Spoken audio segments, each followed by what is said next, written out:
وتوبوا إلى الله جميعا أيها المؤمنون لعلكم تفلحون سبحان ربك رب العزة عما يصفون وسلام على المرسلين والحمد لله رب العالمين اللهم صل على سيدنا محمد وعلى آل سیدنا محمد وبارک وسلم۔ توبہ کہتے ہیں رجوع کرنے کو، گناہ چھوڑ کر نیکی کی طرف رجوع کرنا، غفلت چھوڑ کر حضوری کی طرف رجوع کرنا، اس کو توبہ کہتے ہیں۔ اور اس کا حکم اللہ نے سب کو دیا ہے۔ عجیب بات ہے، اس لیے کہ ہر انسان خطا کار ہے۔ نبی سامنے ارشاد فرمایا کلو بنی آدم خطاؤن، سارے کے سارے بنی آدم خطا کار ہیں۔ تو انبیاء کے علاوہ جتنے انسان ہیں ہر ایک سے کوئی نہ کوئی خطا ہوتی ہے۔ اب سمجھنے کی بات ہے کوئی سمجھتا ہے یا نہیں سمجھتا، مگر ہم تو عام درجے کے لوگ ہیں، ہم سے تو گناہ سرزد ہوتے ہیں ارادتاً، تو ہمارے اوپر تو توبہ کرنا فرض ہے۔ علی حجویری رحمۃ اللہ علیہ اپنی کتاب میں لکھتے ہیں کہ توبہ کے 3 درجات ہیں۔ ایک درجہ یہ کہ انسان گناہ سے نیکی کی طرف توبہ کرے، اور دوسرا درجہ یہ کہ ادنا نیکی سے اعلیٰ نیکی کی طرف جائے، اس کو بھی توبہ کہتے ہیں۔ اس کی مثال قرآن مجید میں ہے کہ حضرت موسیٰ علیہ السلام نے عرض کیا ہے اللہ رب ارنی انظر الیک، اے اللہ میں آپ کو دیکھنا چاہتا ہوں، میں آپ کا دیدار کرنا چاہتا ہوں، عاشق تھے نا۔ تو اللہ نے فرمایا نہیں میرے پیارے موسیٰ، ایسا نہیں ہو سکتا۔ تو جب موسیٰ علیہ السلام کو محسوس ہوا کہ یہ چیز ٹھیک نہیں تھی تو فرمایا سبحانک تبت الیک، اے اللہ میں توبہ کرتا ہوں، تو پاک ہے۔ یہ ہے ادنا سے اعلیٰ کی طرف متوجہ ہونا۔ اور تیسرا درجہ ہے کہ مخلوق سے اللہ کی طرف متوجہ ہونا۔ یہ رتبہ اللہ نے اپنے محبوب صلی اللہ علیہ وسلم کو عطا فرمایا تھا۔ چنانچہ 2 کیفیتیں ہوتی ہیں، ایک ہوتی ہے رین اور ایک ہوتا ہے غین۔ رین ہے زنگ سے، کلا بل ران علی قلوبہم ما کانوا یکسبون، تو ہمارے دلوں پہ زنگ ہوتا ہے۔ اور نبی علیہ السلام کے دل کے اوپر کیفیت تھی کہ آپ کئی مرتبہ اپنی امت کی طرف زیادہ متوجہ ہو جاتے تھے۔ اس کی مثال یوں سمجھے کہ بیوی کو اپنے خاوند سے بہت محبت ہوتی ہے، لیکن جب وہ ماں بن جاتی ہے تو شفقت مادری کی وجہ سے بچے کی خبرگیری اس پر غالب آ جاتی ہے۔ تو ہم نے دیکھا کہ کئی خاوند شکوہ کرتے ہیں تجھے تو بچے کی پڑی رہتی ہے، میری فکر ہی نہیں۔ اس کو فکر ہوتی ہے مگر کیا کرے، شفقت مادری ہے نا، وہ بچے کو کیسے اٹینڈ نہ کرے۔ تو نبی علیہ السلام رحمت للعالمین تھے۔ میرے آقا کی شفقت کئی مرتبہ امت پر اتنی ہو جاتی تھی کہ وہ محسوس فرماتے تھے، تو نبی علیہ السلام اس پر بھی استغفار کرتے تھے۔ چنانچہ نبی علیہ السلام نے فرمایا انہ لا یغان علی قلبی، میرے دل پر بھی غین آ جاتی ہے اور میں روزانہ 70 مرتبہ استغفار کرتا ہوں۔ اب آپ اندازہ لگائیے کہ وہ ہمارے محبوب صلی اللہ علیہ وسلم جو معصوم تھے وہ بھی 70 مرتبہ استغفار کرتے تھے، ہمیں تو اور بھی زیادہ کرنا چاہیے۔ اور ان کو بھی اللہ تعالیٰ استغفار کا حکم فرماتے ہیں۔ چنانچہ ارشاد فرماتے ہیں اذا جاء نصر اللہ والفتح ورأيت الناس يدخلون في دين الله أفواجا فسبح بحمد ربك واستغفر، اے میرے محبوب اللہ کی تصویر بیان کیجیے اور استغفار کیجیے۔ اللہ اکبر کبیرہ۔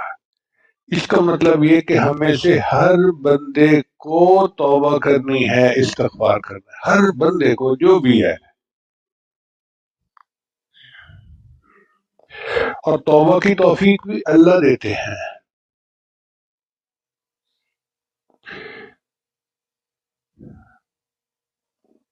اور جب بندہ توبہ قبول کر لیتا ہے، توبہ کر لیتا ہے تو اس کو قبول بھی اللہ تعالیٰ فرماتے ہیں۔ تو بندے کی توبہ دو بریکٹوں کے درمیان ہوتی ہے، ایک اللہ کی توفیق اور دوسری اللہ تعالیٰ کی طرف سے قبولیت۔ اللہ تعالیٰ اتنے کریم۔ اب یہاں سوال پیدا ہوتا ہے کہ جب اللہ تعالیٰ توبہ کا حکم فرماتے ہیں تو گناہ سے بچائی کیوں نہیں لیتے؟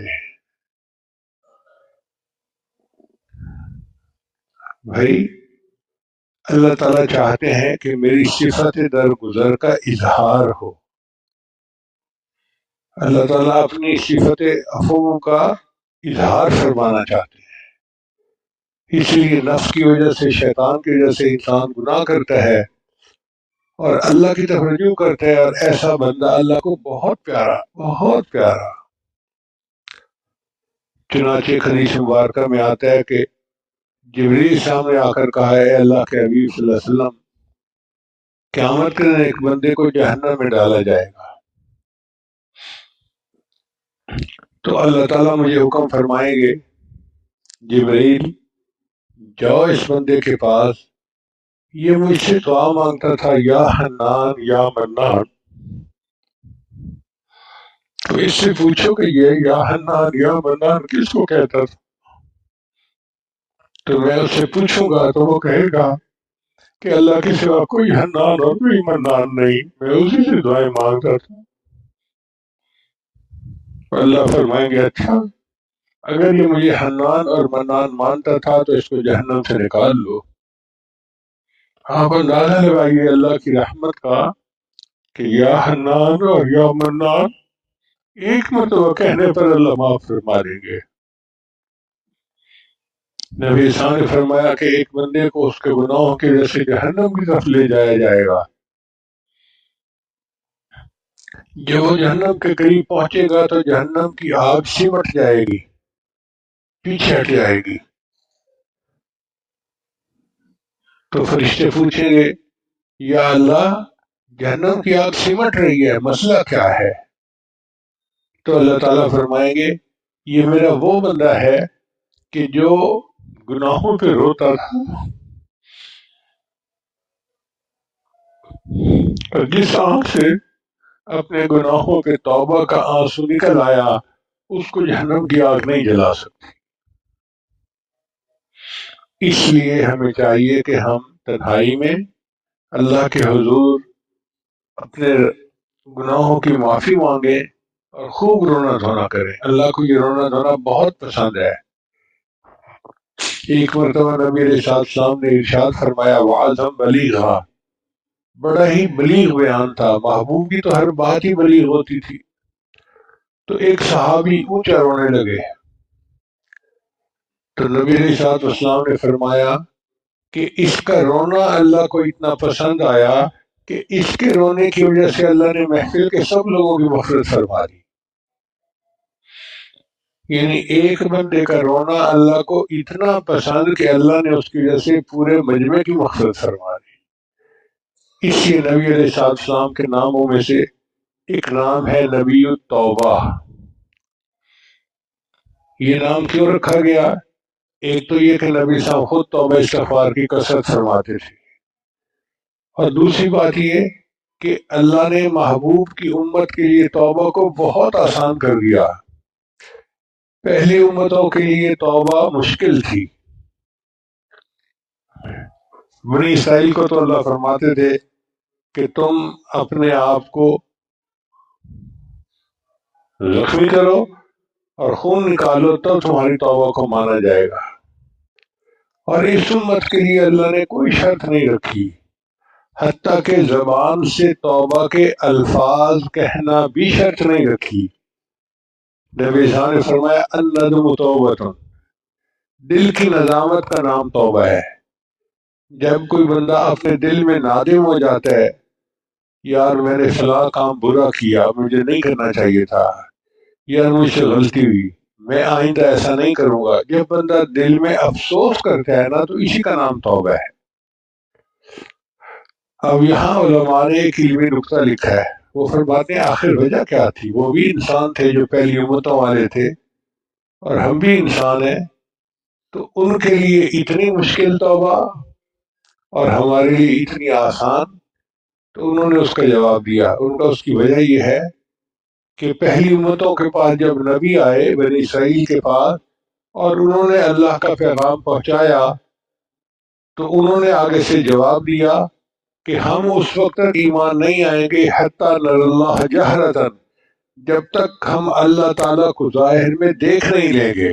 لن نؤمن حتی نر اللہ جہرتن، دیکھیں گے واضح طور پر اللہ کی نشانی کو پھر ایمان لائیں گے۔ تو انہوں نے ایمان کے لیے نشانی مانگی واضح طور پہ، تو اللہ نے بھی کہہ دیا ٹھیک ہے، اب تم توبہ کرتی ہو تو میں واضح نشانی مانگتا ہوں، توبہ کرتے ہو تو میں آؤ باہر، میں تمہارے اوپر بادل جو ہے لے آؤں گا، اور اس اندھیرے میں تم اپنے آپ کو فقتلوا انفسکم، چھریاں لگاؤ اور اپنے آپ سے خون نکالو، جب ظاہر خون نکلے گا تب میں مانوں گا ہاں تم توبہ کرتے ہو۔ اور اس امت کو اللہ تعالیٰ نے رحمت فرمائی کہ جب نبی علیہ السلام نے اللہ کا ایمان پیش کیا تو انہوں نے کوئی دلیل نہیں مانگی۔ حضرت ابوبکر صدیق نے بلا دلیل اللہ کو مانا، تو جب امت نے بلا دلیل اللہ کو مانا تو اللہ نے قاعدہ بنا دیا کہ میرے بندو میں تم سے بھی تمہاری توبہ کے لیے کوئی دلیل نہیں مانگوں گا، تم دل میں افسوس کر لو گے، نادم اور شرمندہ ہو جاؤ گے، میرے بندوں مجھے وہی ندامت پسند ہے۔ الندم توبۃ، اللہ تعالیٰ کو توبہ سے اتنی خوشی ہوتی ہے، اتنی خوشی ہوتی ہے کہ حضرت موسیٰ علیہ السلام نے پوچھا یا اللہ، جب کوئی تیرا گناہ گار بندہ تجھے پکارتا ہے تو آپ کیا جواب دیتے ہیں؟ فرمایا میں 3 دفعہ کہتا ہوں لبیک لبیک لبیک، یعنی بندہ ایک دفعہ اللہ کو پکارتا ہے، اللہ 3 دفعہ جواب دیتے ہیں لبیک میرے بندے، لبیک یا عبدی میرے بندے لبیک۔ اور پھر اللہ نے فرمایا کہ اے میرے پیارے موسیٰ علیہ السلام، جو مجھ سے پیٹھ پھیر کے دنیا کی طرف جاتے ہیں، جب میری رحمت کا تقاضا ان کے لیے اتنا ہے تو جو میری طرف رخ کر کے آنا چاہتے ہیں ان کے لیے میری رحمت کتنی ہوگی۔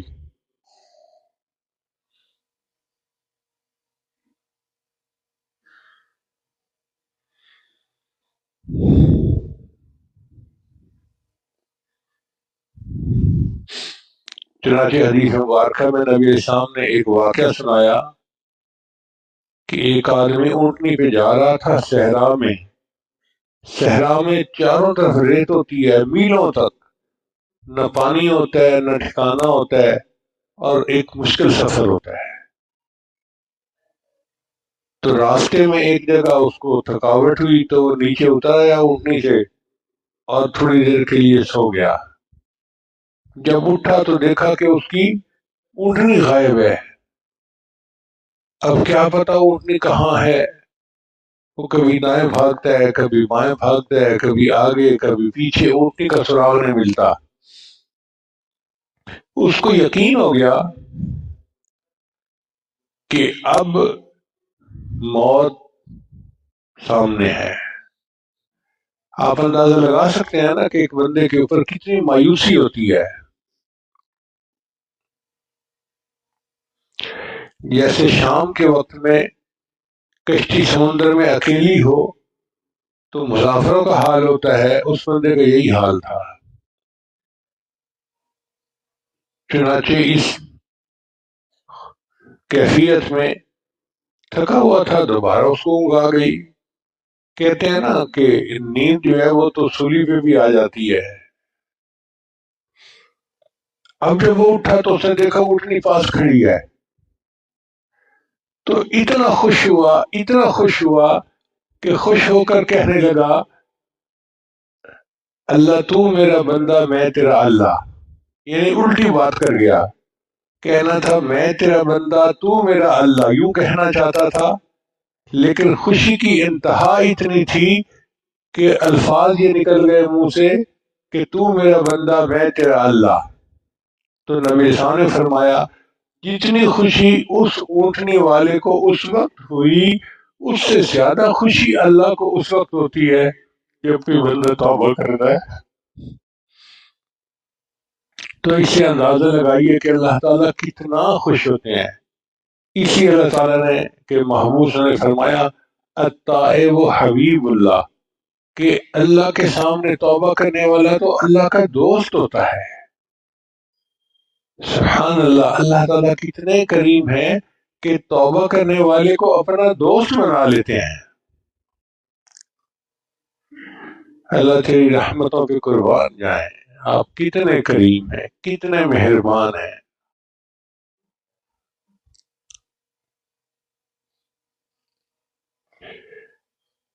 اب اس توبہ کے لیے اللہ نے صحابہ کو حکم دیا کہ نبی علیہ السلام کے پاس آؤ اور آ کر توبہ کرو۔ صحابہ خود بھی توبہ کر سکتے تھے، مگر اللہ تعالیٰ ایک عمل کو امت میں جاری فرمانا چاہتے تھے۔ چنانچہ اللہ نے ارشاد فرمایا وَلَوْ أَنَّهُمْ إِذْ ظَلَمُوا أَنفُسَهُمْ جَاءُوكَ، اگر ان لوگوں نے اپنی جانوں پہ ظلم کیا تھا تو ان کو چاہیے تھا کہ یہ آپ کے پاس آتے، فَاسْتَغْفَرُوا اللَّهَ، اللہ کے سامنے استغفار کرتے، وَاسْتَغْفَرَ لَهُمُ الرَّسُولُ، اور اللہ کے رسول بھی ان کے لیے استغفار کرتے، لَوَجَدُوا اللَّهَ تَوَّابًا رَحِيمًا، تو یہ اللہ کو تواب اور رحیم پاتے۔ تو صحابہ کرام کو حکم دیا گیا کہ تم آؤ نبی اسلام کے پاس اور آ کر توبہ کرو۔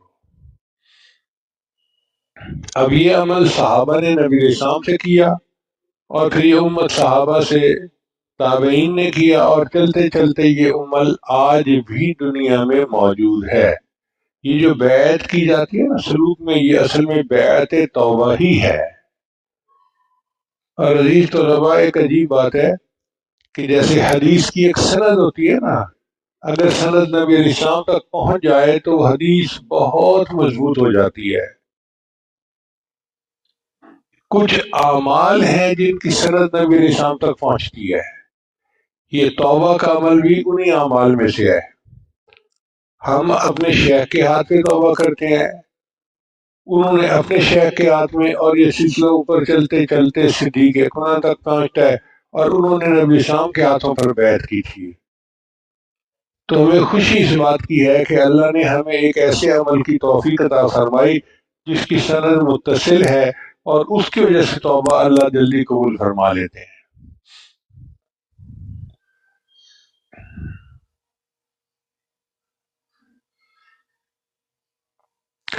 اسی اللہ تعالیٰ نے صحابہ کرام کی بہت خوبیاں تھیں، لیکن جو انہوں نے نبی اسلام کے ہاتھوں پر توبہ کی، اس عمل کو قرآن میں بیان فرمایا فَاسْتَقِمْ كَمَا أُمِرْتَ وَمَنْ تَابَ مَعَكَ، اے محبوب آپ بھی شریعت کے پابند رہیے، اور وہ جو آپ کے ساتھ مل کر توبہ طائب ہوئے وہ بھی پابند رہیں۔ تو صحابہ کے اس عمل کو اللہ نے قرآن مجید میں بیان فرمایا کہ انہوں نے آپ کے ہاتھ پر توبہ کی ہے، یہ عمل بہت ہی اعلیٰ ہے۔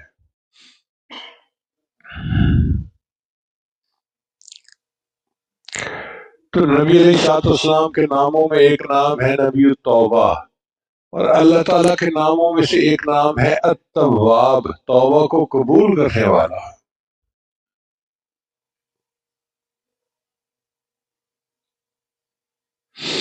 حدیث مبارکہ میں آتا ہے جب کوئی بندہ سچی توبہ کر لیتا ہے تو اللہ تعالیٰ فرشتوں کو حکم دیتے ہیں کہ اس کے نام اعمال سے گناہ کو مٹا دو، ڈیلیٹ کر دو۔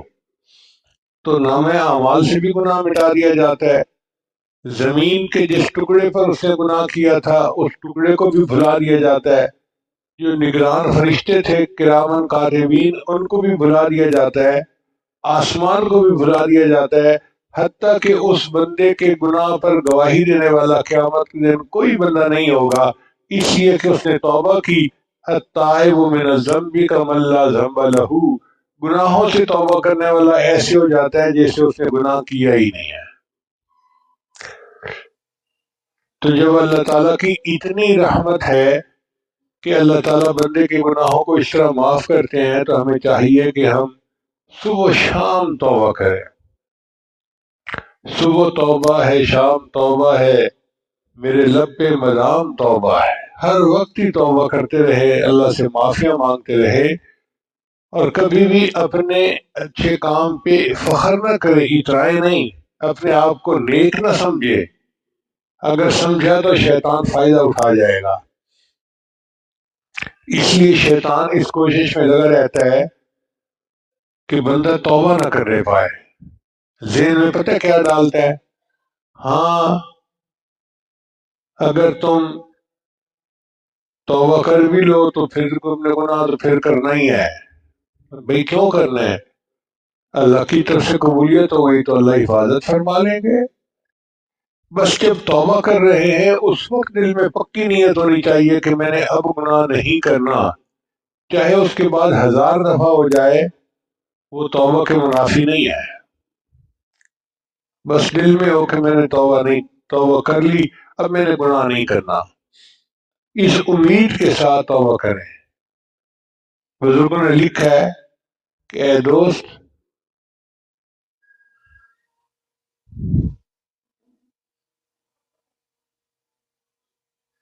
تیرا توبہ کی امید پر گناہ کرتے رہنا، تیرا توبہ کی امید پر گناہ کرتے رہنا اور زندگی کی امید پر توبہ کو مؤخر کرتے رہنا تیری عقل کا چراغ گل ہونے کی دلیل ہے۔ اس کا مطلب ہے کہ عقل کا چراغ ہی گل ہو گیا ہے کہ ہم توبہ مؤخر کرتے ہیں کہ جی پھر کر لیں گے، اور ابھی تو بڑی عمر پڑی ہے، کس کو پتا کب وقت آ جائے۔ اس لیے توبہ فوراً کرنی چاہیے تاکہ اللہ تعالیٰ ہمارے گناہوں کو معاف فرما دے۔ اچھا، توبہ اگر کرنی ہے تو اللہ کے لیے کرنی ہے۔ اگر کسی اور وجہ سے توبہ کریں گے، میں نے جی شراب چھوڑ دی، بیمار ہو گیا ہوں، اس کو توبہ نہیں کہتے۔ میں نے جوا کھیلنا چھوڑ دیا جی، بڑا نقصان ہو جاتا ہے، نہیں۔ میں نے زنا چھوڑ دیا جی، بڑی بدنامی ہو جاتی ہے۔ تو علماء نے لکھا کہ یہ توبہ نہیں ہے۔ توبہ ہو اللہ کے ڈر کی وجہ سے گناہوں کو چھوڑنا، اللہ کے لیے چھوڑے۔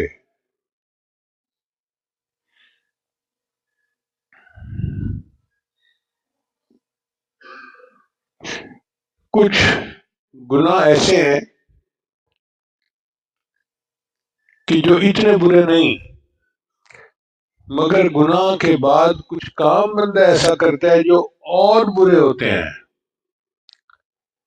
مثال کے طور پر گناہ کر کے خوش ہونا، خوشی منانا کہ میں نے بڑے کامیابی سے فلاں گناہ کیا، اللہ نے کسی کو پتہ نہیں چلنے دیا، یہ گناہ سے بڑا گناہ ہے۔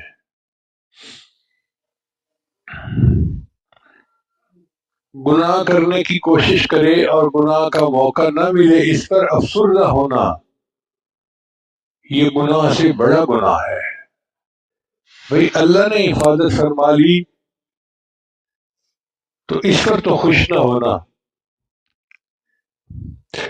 پھر گناہ کرنا اور لوگوں کو محفلوں میں بیٹھ کے بتانا میں نے یوں اس کو الو بنایا، میں نے یہ کیا، میں نے وہ کیا، یہ گناہ سے بڑا گناہ ہے۔ اس لیے اگر گناہ سرزد ہو جائے تو بندہ اللہ تعالیٰ سے معافی مانگے اور اللہ سے اپنی بخشش طلب کرے۔ جب تک زندگی ہے ہم اللہ سے اپنے گناہوں کی معافی مانگ سکتے ہیں۔ جب روح نکل گئی پھر اس کے بعد یہ توبہ کا مسئلہ ختم ہو گیا، پھر اپنے اعمال لے کر قبر میں جانا پڑے گا، حشر میں جانا پڑے گا اور اللہ کا سامنا کرنا پڑے گا۔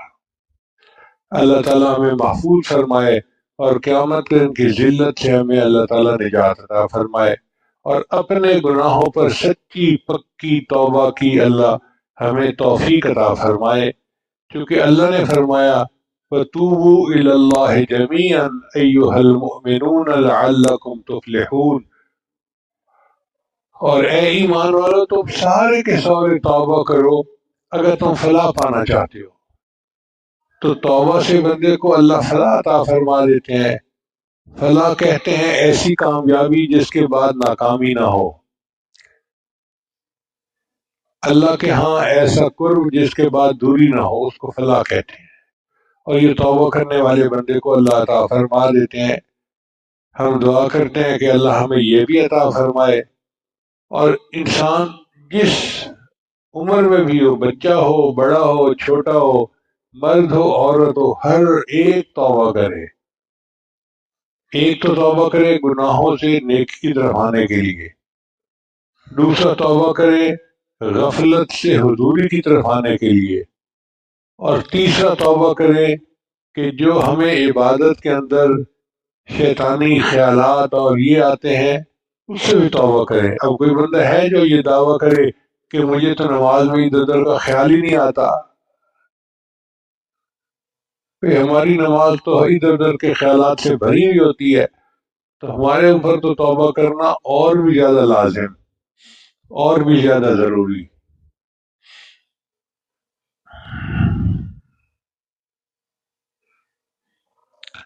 کتابوں میں واقعہ لکھا ہے کہ ایک لوہار تھا مصر کا، وہ بھٹی میں لوہا ڈالتا تھا اور لوہا سخت گرم ہوتا تھا، سرخ، تو وہ اس کو ہاتھ سے پکڑ لیتا تھا، آگ اس کے ہاتھ کو نہیں جلاتی تھی۔ تو ایک بندہ اس کے پیچھے پڑ گیا، اس نے کہا کہ مجھے بتاؤ راز کیا ہے۔ اس نے کہا کیا بتاؤں؟ ایک مرتبہ میرے پاس کوئی عورت آئی، اس کو قرضہ چاہیے تھا، عورت خوبصورت تھی۔ میں نے اسے کہا کہ بھائی میں تمہارا کام کر دیتا ہوں، تم میرا کام کر دو۔ وہ بیوہ تھی اور بچے تھے، وہ واپس چلی گئی، کہتے نہیں میں یہ کام نہیں کر سکتی۔ کہتی ہے کہ کچھ دنوں کے بعد پھر دوبارہ آئی، کہنے لگی کہ میں بہت پریشان ہوں، میرے بچے بھوکے ہیں اور مجھ سے ان کی بھوک برداشت نہیں ہوتی، ماں تھی نا آخر، تو مجھے قرضہ دے دو۔ کہتے ہیں میں نے پھر وہی شرط رکھی کہ میں تمہیں کر دیتا ہوں تو میری خواہش کو پورا کرو۔ تو مجبوراً اس نے ہاں کر دی۔ کہتے ہیں میں نے اس کو پیسے دے دیے اور میں اسے ایک ایسی مکان میں لے گیا جہاں پہ میں اپنی خواہش پوری کر سکتا تھا۔ جب میں اس کے قریب ہوا تو وہ عورت کانپنے لگی۔ میں نے پوچھا کیوں؟ میں نے تمہیں پیسے دیے تھے اور تم اپنی مرضی سے آئی ہو، کانپ کیوں رہی ہو؟ اس نے کہا میں نے زندگی میں یہ گناہ کبھی نہیں کیا، بس اب مجبوری تھی بچوں کی جس وجہ سے میں نے ہاں کر دی۔ میں اب بھی اللہ سے ڈرتی ہوں، تم بھی اللہ کے حکم کی خلاف ورزی نہ کرو۔ کہنے لگے میرے اوپر اللہ کا ڈر غالب آیا، اور میں نے اسے کہا کہ اچھا چلو ٹھیک ہے، اگر تم اتنا ڈرتی ہو تو میں بھی گناہ نہیں کرتا، اور جو پیسے میں نے دیے تھے وہ میں نے پیسے تمہیں دے دیے، وہ تم لے جاؤ اور چلی جاؤ یہاں سے۔ تو کہتا ہے کہ میں نے اسے جانے دیا، جب جانے لگی تو اس نے دعا دی اللہ تجھے دنیا اور آخرت کی آگ سے نجات عطا فرمائے۔ تو کہتے ہیں کہ جب اس نے یہ دعا دی اس وقت سے اللہ نے دنیا کی آگ کو میرے لیے ٹھنڈا کر دیا۔ میں آگ میں سے گرم لوہا نکالتا ہوں، وہ میرے ہاتھ کو اس لیے نہیں جلاتی کہ مجھے اس نے دعا دی ہوئی تھی۔ آپ اندازہ لگائیے اللہ تعالیٰ کو یہ عمل کتنا پسندیدہ ہے۔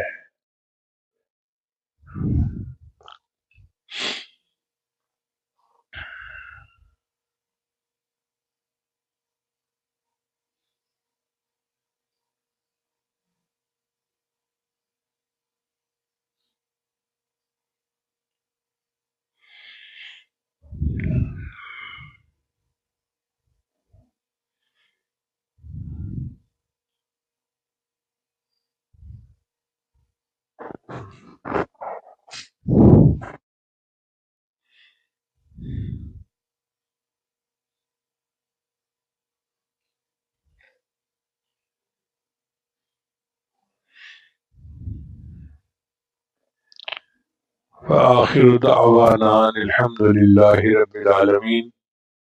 بہت سارے احباب توبہ کے لیے تشریف لاتے ہیں، پیغام بھیجتے ہیں جی کہ کلمات ضرور پڑھا دیا کریں۔ سچے دل کے ساتھ یہ کلمات ساتھ ساتھ پڑھتے جائیے۔ پڑھیے بسم اللہ الرحمن الرحیم، لا الہ الا اللہ محمد الرسول اللہ،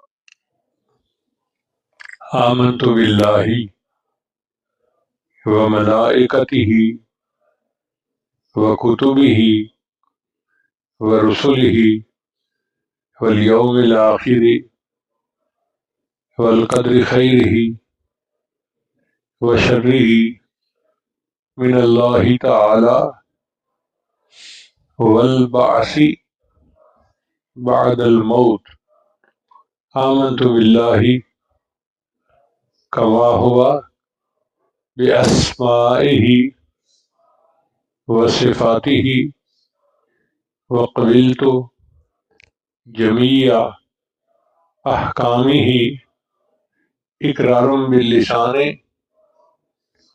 وتصدیق بالقلب، اشہد ان لا الہ الا اللہ واشہد ان محمدا عبدہ ورسولہ، استغفر اللہ ربی من کل ذنب واتوب الیہ برحمتک یا ارحم الراحمین۔ ان کلمات کو پڑھنے سے ہم تو بتائے ہو چکے ہیں، چند معمولات ہیں جن کو باقاعدگی سے کریں گے تو اللہ تعالیٰ دل کو منور فرمائیں گے۔ پہلا عمل ہے 100 مرتبہ استغفار صبح شام پڑھنا، استغفر اللہ ربی من کل ذنب واتوب الیہ۔ اور دوسرا عمل ہے 100 مرتبہ درود شریف صبح شام پڑھنا، اللہم صلی علی سیدنا محمد وعلی آل سیدنا محمد وبارک وسلم۔ تیسرا عمل ہے قرآن مجید کی تلاوت روزانہ کرنا، اگر ایک پارہ تلاوت کرے تو بہت اچھا، مشکل ہو تو آدھا پارہ صحیح۔ جو بالکل مشکل میں پڑھتے ہیں وہ ایک رکوع پڑھیں، مگر پڑھیں ضرور۔ اور بہتر یہ ہے کہ سورہ یاسین کو یاد کر لیا جائے، چھوٹی سی سورت ہے، اور اس کو صبح شام پڑھ لیں۔ نبی صاحب نے ارشاد فرمایا ہر چیز کا ایک دل ہوتا ہے، اور قرآن مجید کا دل سورہ یاسین ہے۔ اس لیے جب کوئی بندہ فوت ہونے والا ہوتا ہے نا، اس کے قریب سورہ یاسین کی تلاوت کی جاتی ہے۔ تو اگر ہمیں خود سورہ یاسین یاد ہوگی تو اور برکات ہوں گی اس کی۔ اور ایک سورت ہے، اس کا نام ہے سورہ ملک۔ نبی صاحب نے ارشاد فرمایا قرآن مجید میں ایک سورت ہے جس کے 30 آیات ہیں، 30 ورسز ہیں۔ میرا دل چاہتا ہے کہ میرے ہر امتی کے دل میں ہو۔ اب آپ سوچیں کہ نبی علیہ السلام تمنا فرماتے ہیں کہ میرا دل چاہتا ہے کہ میرے ہر امتی کے دل میں ہو، تو اگر ہمیں نبی علیہ السلام سے سچی محبت ہے تو ہم اس صورت کو تو یاد کر لیں۔ اور کتنا ٹائم لگتا ہے؟ روزانہ کی ایک آیت یاد کرے تو 30 دن، ایک مہینے میں یاد ہو جائے گی۔ مشکل ہوگی کسی کو تو 2 مہینے میں یاد ہو جائے گی، اتنا ہی ہے نا، اور کیا ہے۔ تو ہر رات میں سورہ تبارک الذی پڑھ لیں، سورہ ملک جسے کہتے ہیں، اور ہر صبح میں سورہ یاسین پڑھ لیں، تو اس بندے کی بھی تلاوت گویا ہو گئی۔ چوتھا ہے وقوف قلبی، چلتے پھرتے ہر وقت دل میں اللہ کو یاد کرنا، اللہ کی طرف دھیان رکھنا، اس کو وقوف قلبی کہتے ہیں۔ ہتھ کارول دل یارول، کام کاج کے دوران بھی بندے کو اللہ کا دھیان رہے، اللہ کی طرف بندے کی سوچ رہے، اس کو وقوف قلبی کہتے ہیں۔ اور پانچواں عمل ہے مراقبہ۔ مراقبہ جو ہے وہ تمام معمولات کا لب لباب اور نچوڑ ہے۔ طریقہ بڑا آسان ہے، جب صبح شام نماز پڑھ کے فارغ ہوں تو تھوڑی دیر کے لیے اللہ سے لو لگا کے بیٹھ جائیں کہ اللہ کی رحمت آ رہی ہے، دل میں سما رہی ہے، دل کی ظلمت اور سیاہی دور ہو رہی ہے، اور میرا دل کہہ رہا ہے اللہ اللہ اللہ، دل بول رہا ہے میں سن رہا ہوں۔ اب کچھ نوجوان سوچیں گے کہ یہ تسبیحات تو بتائی نہیں گئی، کوئی تسبیحات کی ضرورت ہی کیا ہے؟ جب یہ اعمال کریں گے تو دل میں اللہ کی محبت بڑھے گی، آپ تسبیحات مسنون اعمال اپنی محبت سے کریں گے۔ ڈاکٹر جو ہے نا وہ دوائی دیتا ہے، اس کو پتہ ہوتا ہے کہ جب دوائی دوں گا اور یہ صحت مند ہوگا تو کھانا خود کھائے گا۔ اسی طرح یہ اعمال ایسے ہیں کہ جن کو ہم کریں گے تو روحانی صحت ملے گی، اور پھر اعمال ہم اللہ کی محبت میں، نبی اسلام کی محبت میں خود کریں گے۔ اللہ تعالیٰ ہمیں پوری زندگی نبی اسلام کی ایک ایک سنت پر عمل کرنے کی توفیق عطا فرمائے۔ ہمارا یہ تجربہ ہے کہ وقوف قلبی کے لیے مسنون دعائیں بہت اعلیٰ ہیں، عجیب۔ میں تو کئی مرتبہ مسنون دعائیں پڑھتا ہوں نا تو سوچتا ہی رہتا ہوں کہ اگر نبی علیہ السلام نے ہمیں یہ دعائیں نہ سکھائی ہوتی تو ہماری تو عقل ہی نہ ادھر جاتی، سوچ میں جاتی۔ یہ تو نبی اسلام کا ہمارے اوپر احسان ہے کہ انہوں نے دعائیں سکھا کر ہم پر فضل فرما دیا، ہم پر احسان کر دیا۔ تو طلباء خصوصی طور پر مسنون دعاؤں کو یاد کریں اور ہر دعا کو پڑھنے کی پابندی کریں، لازم سمجھیں۔ شرعاً یہ لازم نہیں ہے لیکن محبت کے میدان میں لازم ہے۔ ایسے کریں جیسے لازم ہوتی ہے کوئی چیز۔ اس کی وجہ سے اللہ تعالیٰ غفلت سے بچا لیں گے اور اپنے قریب فرما لیں گے۔